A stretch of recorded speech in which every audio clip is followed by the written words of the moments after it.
मान्यवर, पश्चिमी उत्तर प्रदेश में खासतौर से हमारे जनपद मुजफ्फरनगर में पहले जब कोई धार्मिक आयोजन होता था तो बिजली की व्यवस्थाएं बड़ी चाक चौबंद रहती थी। इस बार चाहे मुहर्रम रहा हो, चाहे कांवड़ यात्रा चल रही हो, मेरी जानकारी में आया था कि 24 घंटे बिजली लगभग वहां रहती थी। अब स्थिति है बिजली की बहुत कमी है और जरा सी देर में फॉल्ट होते हैं। अभी मान्यवर हमारे यहाँ कुकड़ा मंडी एक जगह है, कुकड़ा मंडी बिजली घर पे बिजली चली गई और लगभग 2 दिन बाद बिजली आई। अधिकारियों के हाथ में कुछ नहीं। मैंने उनसे बात की, उन्होंने कहा मान्यवर कि हमारे पास बिजली की कमी नहीं है लेकिन सुविधाएं पूरी नहीं है। तो मान्यवर बहुत बुरा हाल है।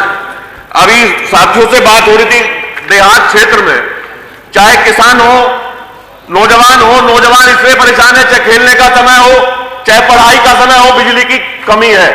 एक ट्रांसफार्मर अगर फूक जाता है तो 2 दिन में आता है। आदेश यह है कि ट्रांसफार्मर फूकते ही बिजली विभाग बदलवा करके देगा, लेकिन कोई नहीं बदलवाता। हम जैसे लोगों को फोन करते हैं, पहले 2 दिन धक्के खाते हैं, उसके बाद ट्रांसफार्मर बदला जाता है। मान्यवर, बुनकरों के यहां या आम आदमी के यहां चले जाते हैं और जो उन्होंने कनेक्शन लिया है दबाव बनाते हैं कि इसके लिए घरेलू कनेक्शन दिखा करके उन पर जुर्माना कर देते हैं। बहुत सारे मामले हैं। माननीय मंत्री जी, इसकी जांच करा लीजिएगा, दिखवा लीजिएगा कि बिजली विभाग के लोग कितना वहां उत्पात मचाए हुए हैं। अभी मेरी विधानसभा क्षेत्र के चरथावल और पीपलहेड़ा में बिजली वालों की कमी से मौत हुई 2। एक चरथावल का हमारे त्यागी जी का बेटा जो लाइनमैन था, गरीब था, उसके घर में उसके अलावा उसे नौकरी में जो पैसा मिलता था उसी से उसका घर चलता था। मान्यवर, वो जब शटडाउन लेकर के खंबे पे काम कर रहा था, किसी ने बिजली चला दी, वो मारा गया। लोगों को धरने पे बैठना पड़ा। धरने पे बैठने के बाद बिजली विभाग के लोग वहां आए, उन्होंने सुना। हालांकि प्रशासनिक अधिकारियों ने काफी मदद करने का वहां काम किया। ऐसे पीपलहेड़ा गांव, हमारे ठाकुर साहब का बेटा जो अपनी खेत पे काम कर रहा था, 12 पे, खंबे में जो एक तान लगी होती है सपोर्ट के लिए, उस तान में करंट आया, उसकी 12 में करंट आया, मर गया। मान्यवर, उसे भी बैठना पड़ा। मेरा अनुरोध है मंत्री जी, आप बहुत विद्वान हैं, इन सब चीजों को जो बार बार जो फॉल्ट होते हैं, इन फॉल्ट के लिए जो लोगों की जान जाती है, आदमी को आप वापस लौटा नहीं सकते।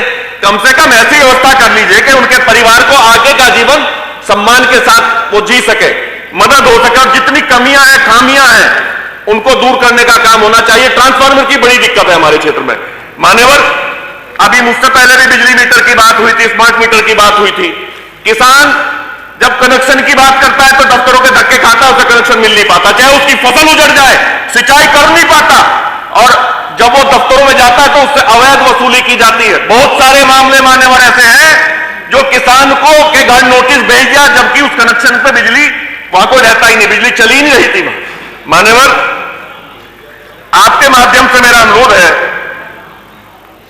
कि हमारे यहां, मैं जानना चाहता हूं मंत्री से, कितने सब स्टेशनों का हमारे यहां निर्माण किया गया है। मान्यवर, ध्यान दें, हमारे यहां बहुत ट्रांसफार्मर, खासतौर से मुजफ्फरनगर शहर और चरथावल, हमारी विधानसभा, पूरे जनपद में बहुत सारे ट्रांसफार्मर ऐसे हैं जो ओवरलोड की वजह से बार बार फूकते हैं, लेकिन बिजली विभाग के लोग उसमें सुधार नहीं करते। और इस बार तो नई परंपरा हुई है मान्यवर, कावड़ के समय में कोई भी त्योहार हो, चाहे मुहर्रम का हो, कावड़ के समय में खासतौर से जो कैंप लगाए जाते थे, बिजली का यही जाता है, माननीय मुख्यमंत्री जी भी बैठे हैं, बिजली का यही जाता है, जाकर के उनसे दबाव बनाता है, इसका कनेक्शन लो।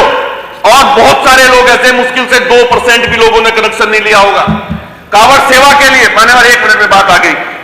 और फिर उनसे पैसे लेते हैं, पैसे लेकर के कैंप चल जाता है। मान्यवर, धर्म के नाम पे भी उगाही करने का काम कर रहे हैं। एक बड़ी बात हो रही है, विजिलेंस के लोग सुबह 4 बजे क्या मतलब है, हम किसी दफ्तर में 4 बजे नहीं जा सकते। विजिलेंस के लोग छापा मारने के चक्कर में वहां माताएं, बहनें, पूरा परिवार रहता है, बच्चे रहते हैं, 4 बजे घुस जाते हैं, 3 बजे घुस जाते हैं छापा मारने के लिए। इस पर कोई व्यवस्था मंत्री जी करें। आपका आभार। और इस महोदय, आपने बोलने का मौका दिया।